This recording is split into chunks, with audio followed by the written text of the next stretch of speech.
పవన్ కళ్యాణ్ గారి అన్నగారు అయినటువంటి నాగబాబు గారు నిన్న హరిహర వీరముల చిత్రాన్ని అయితే వీక్షించడం జరిగింది వైజాగ్లో. ప్రధానంగా ఈ సినిమాకి సంబంధించి ఆయన మాట్లాడుతూ వైసీపీ చేసినటువంటి దుష్ప్రచారం ఎంతవరకు సమంజసం కాదు, ఎట్ ద సేమ్ టైం ఈరోజు ఆయన మాట్లాడుతూ ఇంకొక 20 ఏళ్ళు కూటమి పరిపాలననే ఆంధ్రప్రదేశ్లో చూడబోతున్నారని చేసినటువంటి వ్యాఖ్యలకు సంబంధించి ప్రధానంగా ట్రోల్స్ జరుగుతున్నాయి. ఓవరాల్గా ఈ అంశం గురించి మనతో మాట్లాడడానికి ప్రముఖ సినీ మరియు రాజకీయ విశ్లేషకులు భరద్వాజ్ గారు ఉన్నారు. ఆయనతో మాట్లాడదాం. సార్ నమస్తే. సో నాగబాబు గారి వ్యాఖ్యలు మీరు ఎలా చూస్తున్నారు? అంటే నాగబాబు గారు చాలా లేట్గా సినిమా చూశాడు. ఆయన ప్రపంచం అంతా మేలుకున్న తర్వాత ఆయన సినిమా చూసి మేల్కొల్పే ప్రయత్నం చేస్తున్నట్టుగా కనిపించింది నాకు. అంటే ఆల్రెడీ ఆ సినిమాకి సంబంధించినటువంటి రకరకాల కేవలం వైసీపీ వాళ్ళు ట్రోల్ చేస్తున్నారని మాట్లాడుతున్నాడు ఆయన.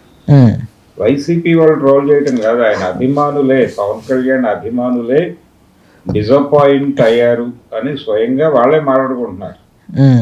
ఎందుకు అంటే ఆ సినిమా ప్రీమియర్స్ ప్రకటించినప్పుడు మార్నింగ్ షోకి టికెట్లు బుక్ చేసుకున్నటువంటి అభిమానులే వాళ్లే ప్రీమియర్స్ లో ముందే చూసేద్దాం పవన్ కళ్యాణ్ ని, చూసేసి ఆ తర్వాత మార్నింగ్ షోకి వెళ్దాం అంటే 2 సార్లు చూసేద్దాం అనే ఉద్దేశంతో ప్రీమియర్స్ కూడా ఎగబడింది వాళ్ళే.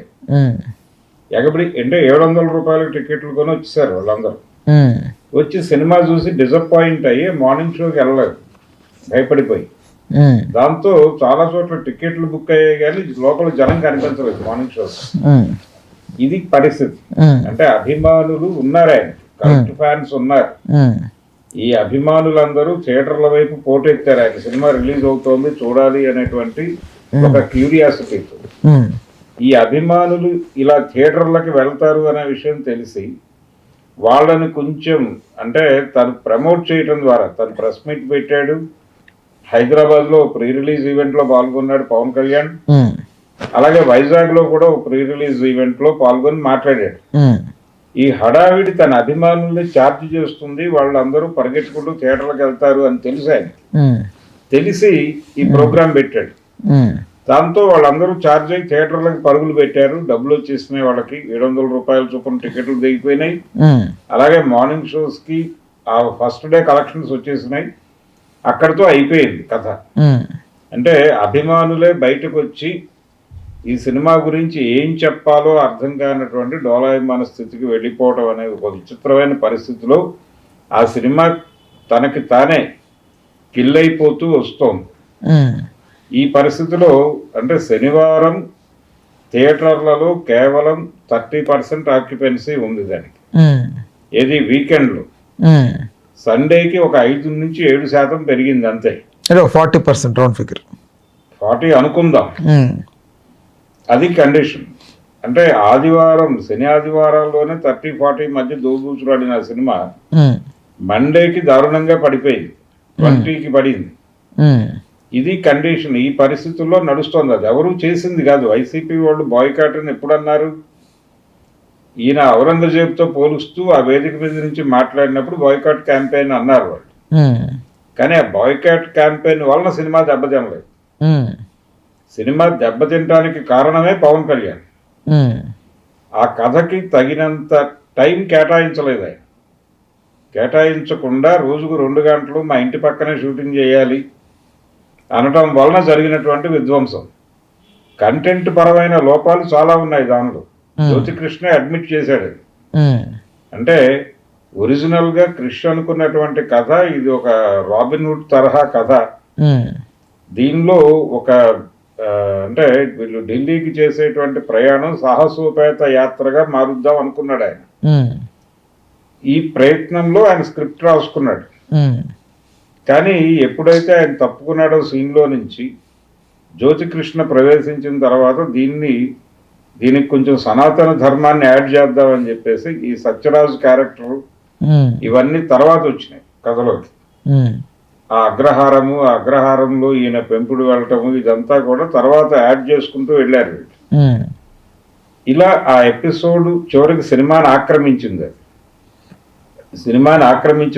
ఎప్పటికే ఈ నెరేటివ్లు అనేకం చూసున్నారు జనాలు. అందుకని అదొక బోరింగ్ గా ఫీల్ అయ్యారు. ఈ అడ్వెంచరస్ ట్రావెల్ అనేటువంటి ప్రోగ్రామ్ వెనక్కి వెళ్ళిపోయింది. ఈ అడ్వెంచరస్ ట్రావెల్లో విఎఫ్ఎక్స్ డొల్లగా కనిపించి జనాలు డిస్కనెక్ట్ అయ్యారు. ఉమ్, దానికి కారణం పవన్ కళ్యాణ్. ఉమ్, పవన్ కళ్యాణ్ టైం కేటాయించకపోవడం, కనీసం హైదరాబాద్ వచ్చి షూట్ చేయడానికి కూడా ఆయన అనుమతించలేదు. ఉమ్, దాంతో విఎఫ్ఎక్స్ కి మ్యాచ్ అయ్యేటువంటి స్టూడియోల్లో కూడా షూట్ అవ్వాలి. ఉమ్, అక్కడ ఏదో లోకల్ గా వాళ్ళకి వీలున్న పద్ధతుల్లో ఒక స్టూడియో నిర్మించేసి అక్కడ కొట్టేసి ఆ కంటెంట్ తెచ్చి వాళ్ళకి ఇచ్చారు. ఉమ్, వీళ్ళు వీళ్ళ పద్ధతుల్లో మ్యాచ్ చేసే ప్రయత్నం చేశారు కానీ మ్యాచ్ అవ్వలేదు. స్క్రీన్ మీద ఉమ్, చాలా వికృతంగా కనిపించి జనాలు డిస్కనెక్ట్ అయ్యారు.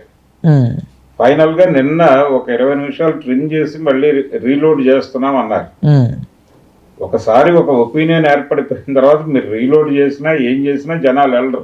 ఉమ్, కాబట్టి ఆ సినిమా ఫెయిల్యూర్ కి ఎవరూ కారణం కాదు, పవన్ కళ్యాణే కారణం.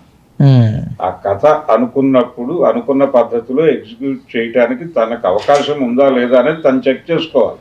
ఉమ్, ఎందుకంటే తన ప్రధాన జీవనం, తన జీవితం నడిపేది సినిమానే అని ఆయన పదే పదే చెప్తూ వస్తున్నాడు. కాబట్టి ఆ సినిమాని గౌరవించాలి కదా ఆయన.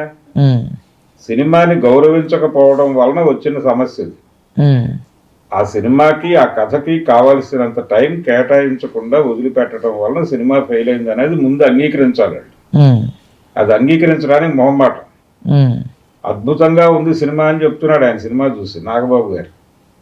మరి ఆయనకు సినిమాలు చూడటం వచ్చా రాదా అనేది ఆయనకే తెలియాలి. ఆయన విజ్ఞతకు వదిలేస్తున్నాను. ఉమ్, కాబట్టి హరిహర వీరమల్లు అనేది ఫెయిల్యూరు, దాని వెనకాల ఎవరి హస్తము లేదు.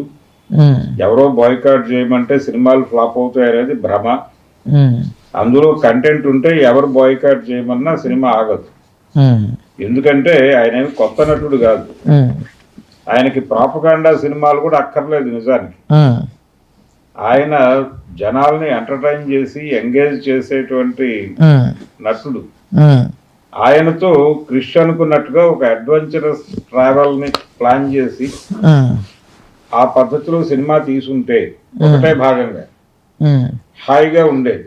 ఉమ్, ఎప్పుడైతే వీడిది చరిత్ర, సనాతన ధర్మము ఇవన్నీ మాట్లాడటం మొదలు పెట్టారో అవతల వాళ్ళు దీనిలో లోపాలు వెతకటం మొదలు పెట్టారు. ఉమ్, ఆ లోపాలు వెతికింది వైఎస్ఆర్సీపీ వాళ్ళు కాదు, బయట ఇంటలెక్చువల్స్ నుంచి దీని మీద అనేక సందేహాలు ఉన్నాయి. కోహినూరు ఎక్కడ దొరికింది? పులిచింతల ప్రాంతం పల్నాడు ఏరియాలో దొరికింది. అది ఉమ్, కొల్లూరు అక్కడ మైన్స్. ఆయన ప్రీ రిలీజ్ ఈవెంట్ లో బెజవాడ దగ్గర కృష్ణానది పక్కన అని మాట్లాడాడు ఉమ్, పవన్ కళ్యాణ్. ఉమ్, అంటే అసలు ఏ మేరకు కథ మీద వీళ్ళకి అవగాహన ఉందో అర్థమవుతుంది. ఉమ్, పల్నాడులో దొరికింది అది. పల్నాడు నుంచి అది రకరకాల కథలు ఉన్నాయి. అదే ఢిల్లీ చేరటం, ఢిల్లీ నుంచి అది పంజాబ్ చేరింది, పంజాబ్ నుంచి ఇంగ్లాండ్ వెళ్ళింది, ఉమ్, లాహోర్. ఉమ్, ఆ రోజుల్లో పంజాబ్ లోనే ఉండేది లాహోర్ కూడా. ఉమ్, ఇప్పుడు అది పాకిస్తాన్ లోకి వెళ్ళింది. ఉమ్, లాహోర్ నుంచి అది లండన్ వెళ్ళింది. ఉమ్, ఈ జర్నీ అంటే ఢిల్లీ నుంచి మళ్ళీ వెనక్కి తీసుకురావడానికి జరిగేటువంటి ఒక ప్రయత్నంగా ఈ కథను అల్లుకున్నాడు ఆయన. ఉమ్, కాబట్టి ఈ కోహినూరు ప్రయాణంలోనే గందరగోళం ఉంది. అది 1300 చిల్లరలో దొరికింది ఆ వజ్రం. ఉమ్, అది ముందు బాబర్ నామాలోనే రాస్తుంది. బాబర్ గారు రాసుకున్నాడు ఆయన ఆత్మకథలో ఈ వజ్రం గురించి. ఉమ్, అది తీసుకొచ్చి ఔరంగజేబుతో లింక్ పెట్టారు. తర్వాత ఎప్పుడో పుట్టినటువంటి ఔరంగజేబుతో ఈ కథను లింక్ చేశారు. ఉమ్, అదో గందరగోళం. ఉమ్, ఈ కథలో చార్మినార్ దగ్గర ఒక పోరాట సన్నివేశం పెట్టారు. అదొక 100 ఏళ్ల తర్వాత జరిగినటువంటి నిర్మాణం. ఉమ్, ఒకదానికొకటి పోలిక లేకుండా నానా గందరగోళంగా సినిమా తీసేసి ఉమ్. ఈ సినిమా బాగాలేదని జనం అంటే కోప్పడితే ఎలాగా వీళ్ళు అంటే పైరసీతో కూడా దీన్ని కిల్ చేస్తున్నారు అనేది అభియోగం. పైరసీతో కిల్ అయిపోవడం అనేది ఈ సినిమాకే కాదు, ప్రతి సినిమాకి జరుగుతోంది. ఉమ్, పైరసీ సినిమాలను కిల్ చేస్తోంది అనే మాట వాస్తవం. ఉమ్, దాంతో విభేదించాల్సినటువంటి అవసరం లేదు. గేమ్ చేంజర్ ఇబ్బంది పడింది.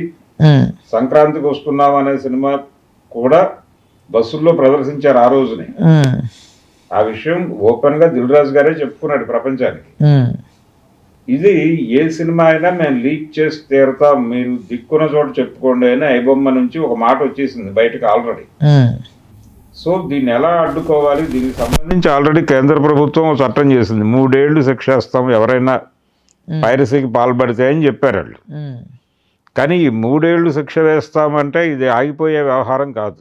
ఉమ్, ఎందుకంటే అది భారతదేశ పరిధుల్లో జరగట్లేదు. ఇక్కడ నుంచి కంటెంట్ తీసుకెళ్ళిపోతున్నారు. ఎవరో మాస్టర్ కాపీ ఇక్కడ నుంచి ఏదో పద్ధతిలో వెళ్ళిపోతుంది తరలి. ఆ వెళ్ళిపోవడానికి వాళ్ళు చాలా డబ్బులు ఖర్చు పెడుతూ ఉండొచ్చు. ఇది తరలి వెళ్ళిపోయిన తర్వాత అది అంతర్జాతీయంగా మారిపోతుంది. కాబట్టి ఇంటర్నేషనల్గా దీన్ని కంట్రోల్ చేయడానికి ఏం చేయాలి అనే దాని మీద ఒక ప్రోగ్రామ్ డిజైన్ కావాలి. అలాగే ఇది సైబర్ క్రైమ్. యాక్చువల్గా ఇది సైబర్ నేరము. దీనికి సంబంధించి ఇంటర్నెట్లో జరుగుతున్నటువంటి ఒక దుర్మార్గం ఇది. దీనికి సంబంధించి ఇంటర్నెట్ ప్లేయర్స్ ఎవరైతే ఉన్నారో వాళ్ళతో డిస్కషన్ చేసి దీన్ని ఎలా అడ్డుకోవాలో ఆ పని చేయాలి. ఇప్పుడు నరేంద్ర మోడీ గారు అధికారంలోకి వచ్చినప్పుడు భారతదేశంలో పోర్న్ సైట్లు ఓపెన్ కావు ఈ క్షణం నుంచి అని ప్రకటించాడు ఆయన. నిజంగానే చాలా సైట్లు ఓపెన్ కాలేదు ఆ టైంలో. కానీ వితిన్ ఫ్యూ మినిట్స్ ఎవరైనా ఒక సైట్ కోసం సెర్చ్ చేసిన మరుక్షణం వాళ్ళు రెండోసారి సెర్చ్కి వెళ్ళగానే దానికి ఆల్టర్నేటివ్ సైట్ కింద చూపిస్తుంది. అది ఓపెన్ కాదు, దాని కింద ఒక ఆల్టర్నేటివ్ సైట్ ఉంటుంది. అందులోకి వెళ్ళి మీకు కావాల్సిన కంటెంట్ చూసుకోవచ్చు. దాన్ని ఆపలేకపోయారుగా. ఇప్పటికీ జనం చూస్తూనే ఉన్నారుగా. పవన్ వీడియోలు చూస్తున్న వాళ్ళు లేరా? కాబట్టి ఇంటర్నెట్లో ఎలా అడ్డుకోవాలి అనే దానికి సంబంధించి ఏం చెయ్యాలి అనేది అంతర్జాతీయ సమాజంతో ఇంటరాక్ట్ అయ్యి ఒక విధానం ప్రకటించి చేయాలి. సార్ ఇప్పుడు పవన్ కళ్యాణ్ గారు ఈ చిత్రానికి 5 సంవత్సరాలు కేటాయించి ఆయన పార్టీని నడుపుకోవడానికి వాట్ ఎవర్ మేబీ కమిట్ అయిన దానికి ఫినిష్ చేశారు. కాకపోతే దీన్ని కూడా ఈ వైఎస్ఆర్సీపీ సోషల్ మీడియాలో సో సినిమాకి ఎంత బడ్జెట్ ఏందో చెప్పకుండా టికెట్ల రేట్ ఇష్టంగా పెంచుకొని ఖర్చు పెట్టుకు జనాలు డబ్బులు దోచుకున్నారు కదా అనేది మాట. దోచుకున్నారు కదా, దానిలో డౌట్ ఎందుకు? అది వైఎస్ఆర్సీపీ వాళ్ళు చెప్పాల్సిన అవసరమేం లేదే. ఆయన ఎందుకు ప్రమోషన్స్కి వచ్చాడు? ఆయన సినిమా చూసే ఉంటాడుగా.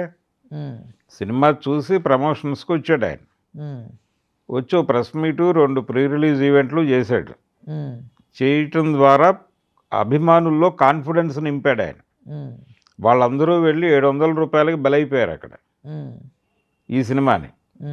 యాక్చువల్గా 100 రూపాయలు విలువ చేయనటువంటి సినిమాకి 600 రూపాయలు దోపిడీ చేయటమేగా వాళ్ళని.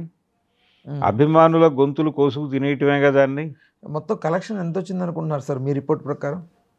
వాళ్ళు అధికారికంగా చెప్తోంది 70 అని చెప్తున్నారు గ్రాస్, నెట్ కాదు. అదే గ్రాస్ 70 అని చెప్తున్నారు. నెట్ 40 ఉంటుందా? 35-40 మధ్యలో ఉంటుంది అనేది అంచనా. అయితే అంత కూడా వచ్చి ఉండదు అనేది నా పర్సనల్ గెస్. ఎందుకంటే అది పెర్ఫామ్ చేసింది. ఆ ముందు రోజు 9 o'clock నుంచి షోస్ పడ్డాయి. 9:30 నుంచి 2 షోస్ అక్కడ పడ్డాయి. ఆ 2 షోస్ ప్రభావమే అంటే ఆల్రెడీ ఓపెనింగ్ అయినప్పుడు ఒక 2 రోజులు మొదటి రోజు అయిపోయినాయి. రెండో రోజు ఫుల్ అవుతున్నటువంటి టైంలో ఈ ప్రీమియర్స్ ఎఫెక్ట్ పడి ఆగింది. ఆ ఆగటం ఆగిపోయింది. ఇంకా మళ్ళీ రైజ్ లేదు దానికి. గురువారం స్టార్ ఉన్నా కూడా పవన్ కళ్యాణ్ గారు లాంటి ఒక పెద్ద స్టార్ ఉన్నా కూడా సినిమా వర్కౌట్ అవ్వకపోవడానికి కారణం సినిమాలో విషయం ఉండాలి కదా. వెళ్ళిన ప్రేక్షకుడికి ఉల్లాసపరిచి మీరు బయటకు పంపించండి. వాళ్ళు బయటకు వచ్చి సినిమా బాగుందంటే థియేటర్కి వెళ్తారు జనాలు.